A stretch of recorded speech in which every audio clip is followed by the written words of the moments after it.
Assalamualaikum, semangat pagi teman-teman. Hari ini kita akan bahas lanjut ya series list saham yang dividennya di atas 10% bahkan mencapai 11%. Saya akan spill ada berapa ya, 5 atau 6 saham. Bagi teman-teman yang baru lihat video ini atau channel ini, akan saya sampaikan bahwa channel ini khusus membahas saham dengan aliran dividen investing dan konsentrasinya di saham syariah. Jadi apa yang saya list itu sebelumnya di video sebelumnya sudah ada yang 9%, kemudian yang 10%. Silahkan cek nanti di profile ya. Jangan lupa subscribe juga dan nyalakan tombol loncengnya supaya nggak ketinggalan update-update berikutnya, karena kondisi list ini akan berubah setiap hari sesuai dengan harga saham yang berubah juga. Kalau harga sahamnya turun berarti yieldnya akan semakin besar, kalau harga sahamnya naik berarti yieldnya akan semakin kecil, sehingga positioningnya di urutannya pun juga ada kemungkinan berubah. Oke, yang pertama ada saham Cita Mineral Investindo atau Cita. Ini saham baru masuk sebenarnya di list saya. Harga hari ini sekitar 4.010, naik 0,2%. Ini kalau dilihat dari EPS-nya di kuartal 1 ini kira-kira kalau diestimasi setahun kan kira-kira di 789. Nah, pada waktu tahun lalu atau 2024 dia bagi dividen itu Rp328. Yieldnya lumayan gede nih, 8,2%. Ini dengan kondisi dividen payout rasionya 55%. Tapi sebelum ini dia bagi dividen itu kecil sekali yieldnya. Ini dikarenakan karena memang hasilnya di 2023 juga kecil ya EPS-nya. Dan Cita ini lumayan rutin bagi dividen ya, 2020, 21, 22, 23, 24, 25 dia bagi terus. Walaupun angkanya 93, 91, 55, 10 ya, bahkan 2023 cuma 10 dan 117 ini. Sorry, ini 2023 ini. Kemudian 2024-nya 328 ya. Cumdet di 2025 bulan Mei kemarin. Nah, dari kondisi itu kalau kita estimasikan dengan harga sekarang yang sekitar 4.010, Cita ini mungkin akan ada kemungkinan bagi dividen sebesar 434. 55% dari 789 ini ya. Apakah ini bisa update? Update nanti Q2, Q3 ketika EPS-nya berubah juga akan berubah ya. Estimasinya juga akan berubah. Harganya update pun juga akan berubah. Dan ini kondisi harganya sudah naik dari yang biasanya sekitar 2.900, ini sudah lumayan nih. 4.000-an. Kalau dia turun lagi ke angka yang sebelumnya atau turun 27%, berarti yieldnya pun nanti juga akan berubah dari situ. Itu untuk Cita. Jadi itu pertama. Kemudian yang kedua ada AADI. Nah, ini AADI sudah jarang nih kita bahas. ADI harga terakhir 6.725, 0,4%. Dividen dia bagi sekitar Desember dan Mei ya. Karena kemarin belum bagi dividen untuk laporan keuangan 2024 ya, jadi kemungkinan dia akan bagi dividennya adalah di laporan keuangan 2025. Kalau ngelihat histori sebelum-sebelumnya ya, untuk Adro itu dia bagi dividen 2 kali. Jadi mungkin AADI juga akan ngikutin Adro ya. ADMR yang biasanya nggak bagi, kemarin bagi karena Adro sekarang sudah tidak punya cash cow banyak di AADI. Kepemilikan sahamnya kan dilepas ya, dijual atau dilepas ke ganti pemilik lah istilahnya begitu. Sehingga Adro hanya memegang 15%-an kalau saya tidak salah.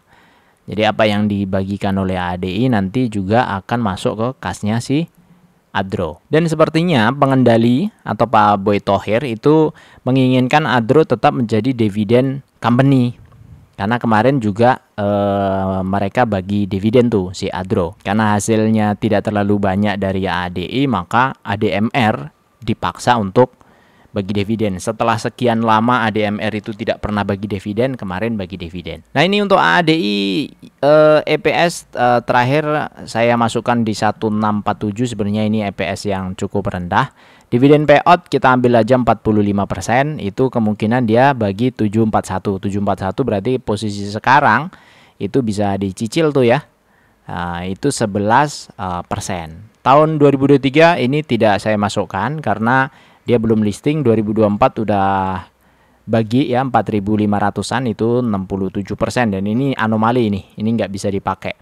Kita pakai aja 45% sesuai dengan prospektusnya saja. Harga ADI memang ini agak waspada karena ini Head and Shoulders yang kemarin saya sampaikan juga sebelumnya sudah ada. Ini waspada dan ternyata hari ini ditahan nih tanggal 30 Juni. Kalau misalnya turun ya nanti di tunggu aja di harga bawah mungkin menurut saya sih. Tapi ya orang beda-beda. Mau tunggu di harga bawah, mau masuk sekarang, itu semua punya keyakinannya masing-masing. Jadi bebas-bebas saja teman-teman mau masuk kapan. Itu AADI. Kemudian yang selanjutnya ada ITMG ya. ITMG ini adalah perusahaan yang sangat rutin bagi dividen. Hari ini harganya 22.025, tidak kemana-mana. Ini bagi dividennya November dan April. Jadi di November nanti kemungkinan dia juga akan bagi ya 2 kali setahun.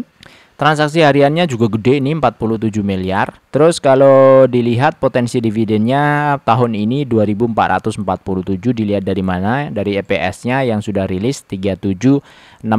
Ini baru estimasi saja karena kuartal satunya baru muncul. Dividen payout rasionya tetap di 65% sesuai sebelum-sebelumnya. Dan kalau dilihat 2023-2024 mereka juga bagi dividen dan cukup rutin. Perusahaan ini bagus ya, ITMG bagus. Oke, lanjut kita ke selanjutnya nih ada Adro. Nah, Adro kondisi harga terakhir adalah 1835 ya, plus 2,5% di penutupan hari ini. Nah, ini dia. Jadi ada ketahan lah, angkanya kira-kira ketahan di angka sini. Nah, apakah dia akan balik ke atas? Saya nggak tahu. Karena kalau lihat dari bulan Maret ya 2025 sampai hari ini asing itu keluar terus. Ini lokal ya, lokalnya kemungkinan pengen banget dia naikin, tapi asing keluar terus dan nggak tahan juga. Akhirnya ketemu di 1.800. Apakah masih tetap lanjut? Ya nggak tahu, karena kita kan nggak ngerti kepemilikan asingnya total yang mau keluar ini berapa, kan nggak ngerti. Transaksi hariannya lumayan soalnya. Adro itu 160 sekian miliar ya. Saya hari ini agak lebih cepat update-nya karena hari ini kebetulan cuti, jadi lumayan aja, lumayan lebih cepat. Biasanya kan jam malam ya, setelah pulang kerja, kemudian malam jam 9, jam 8 itu baru upload. Nah ini nanti mungkin jam sekitar maghrib lah, nanti saya upload. Oh ya, yang mau support channel ini jangan lupa juga ya, ada join member itu, Konco Ngopi ya, 10 ribuan per bulan, silakan just support saja buat bayar listrik. Buat bayar listrik komputer. Nggak, bercanda teman-teman. Mau support boleh, mau nggak boleh. Nah, untuk yang member khusus yang kedua itu nanti rencananya saya mau kasih video-video yang sifatnya lumayan premium ya. Jadi hanya member-member saja nanti yang bisa pantau. Tapi paling saya update-nya cepet-cepet aja. Jadi video 5 menitan, video 6 menitan, yang penting secara update terbarunya dapat. Update-nya apa yang diupdate? Ya ini dari screener ini. Posisi terakhir seperti apa? Mana prioritasnya? Kemudian view-view yang lebih detail ya, maksudnya lebih pribadi lah. Maksudnya lebih dari sisi pandangan lah, dari sisi pandangan aja. Oke, itu untuk Adro. Jadi apakah ada kemungkinan berubah dari sini? Ada kemungkinannya. Kita harus tes Adro itu paling tidak 1, 2, 3 tahun lah, 3 tahun ke depan. Kalau 3 tahun ke depan dia masih rutin bagi dividen dan konsisten, angkanya itu mirip-mirip, harusnya itu sudah bisa dikalkulasi atau sudah bisa terkonfirmasi kalau mereka memang bisa diandalkan untuk pembagian dividen. Tapi kalau yang sekarang kasnya mereka itu kan masih ada sisa-sisa yang kemarin pas waktu PUPS-nya AADI ya. Jadi kita uji aja. Tapi tetap kita masukkan ke sini. Cuma masuknya kita di saham ini wait and see juga gitu. Maksudnya pelan-pelan, nggak bisa langsung banyak. Itu kalau saya. Tapi kalau ada yang wah saya percaya bang, langsung aja mau hajar, itu bebas. Kenapa di pasar saham itu bisa naik turun harga? Ya karena beda-beda orang itu memutuskan keputusan pembelian sahamnya. Dan itu serunya. Makanya saya tidak memaksakan atau tidak menyarankan apa yang saya lakukan dilakukan juga oleh orang lain. Enggak. Silahkan, bebas, sendiri-sendiri. Punya caranya masing-masing. Yang jago scalperan Pak Harian misalnya, ya monggo silahkan gitu ya. Yang nggak jago kayak saya kan nggak jago. Saya pengennya simpel-simpel aja. Beli saham tuh beli, abis itu nggak terlalu banyak diliatin karena sibuk kerja. Ya udah tinggal kerja. Habis itu besok ada uang lagi, cicil lagi gitu kan. Udah gitu aja terus. Kalau ada potensi perusahaannya kenapa-kenapa, udah mulai exit duluan misalnya supaya lebih aman. Gitu-gitu aja. Pasang trailing stop misalnya atau pasang stop loss misalnya supaya nggak terlalu dalam drawdownnya, kan bebas. Ada yang pasang, ada yang nggak. Terus selanjutnya ada Toto. Ya, Toto ini adalah salah satu perusahaan yang sangat bagus di pembagian dividen. Jadi bidang usahanya di barang industri, harga terakhir 226. Nah, lihat harganya masih lumayan ya, lumayan di atas. Tapi sebenarnya itu adalah harga normal yang selama sebelum-sebelumnya itu juga di situ. Kita pakai average 200, sebenarnya average 200-nya masih di bawahnya dikit ya. Sekitar 222. Dan hari ini closingnya di 224. Jadi ini ya average 200 hari. Gimana kondisinya Toto? Ya transaksi harian nggak terlalu banyak, hanya sekitar 480-an juta. Bagi dividen 2 kali setahun, November dan Juni. Jadi ingat untuk yang November itu interim, biasanya interim itu lebih rendah biasanya. Tapi ya suka-suka perusahaan kan, nanti interimnya lebih gede, finalnya lebih kecil, suka-suka. Itu resikonya dividen investing itu. Salah satu resikonya. Dia nggak bagi dividen, bisa juga. EPS 33 estimasinya sampai akhir tahun dengan dividen payout ratio 79%, maka dia kemungkinan bagi dividen 26. Artinya dari 26 ini kalau harga sekarang itu 11,5% ya. Tahun 2023 dia bagi 18, itu yieldnya 8% kalau harga sekarang. Kemudian 24 di tahun 2024 itu 10,6%. Ini bagus ya. Bagus banget. Terus gimana harga sekarang Bang? Ya kondisinya ya seperti ini. Dia di atas MA 200. Kalau mau nyicil ya monggo-monggo saja. Mau nunggu di bawah gimana? Ya memungkinkan juga. Dulu kan pernah di suspend ini.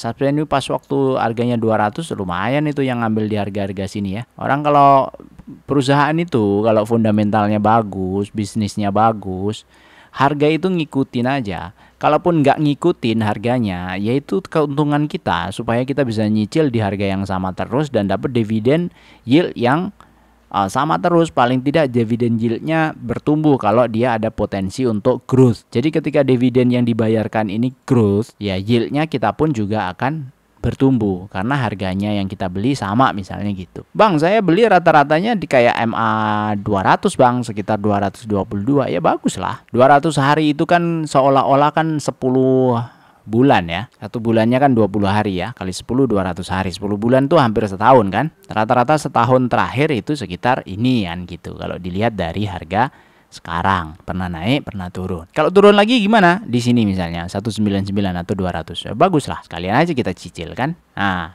itu adalah Toto. Oh, ternyata Toto sudah terakhir, teman-teman.